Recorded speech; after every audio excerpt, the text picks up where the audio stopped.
Ho scelto l'esperienza Erasmus Plus perché era un'esperienza dal punto di vista culturale e lavorativo molto importante secondo me e poteva darmi uno spunto per il mio futuro. Sono stato in Austria, precisamente a Linz, e ho lavorato per Salvagnini, una multinazionale insomma, che si trova in tutto il mondo praticamente. Per i 2 mesi che siamo stati lì abbiamo seguito dei corsi di formazione, ci occupavamo di programmazione delle macchine e ci siamo subito trovati a nostro agio, anche con i colleghi sono portati benissimo con noi. I tutor comunque ci seguivano là sono sempre stati a disposizione per chiarimenti o se avevamo qualcosa da chiedere.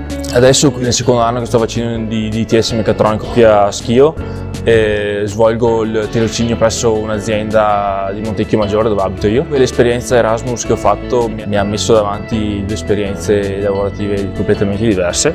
Ho visto che comunque la cultura, il modo di lavorare che c'è in Austria è completamente diverso da quello che c'è qui in Italia, per cui dal punto di vista lavorativo l'esperienza è stata molto buona. Nei momenti in cui programmavamo le macchine e vedevamo faccia a faccia i programmi comunque nel mondo reale, insomma. La città in cui eravamo era molto dinamica, insomma, per cui diciamo sempre qualcosa da fare, visitavamo musei oppure non so, una passeggiata lungo il Danubio.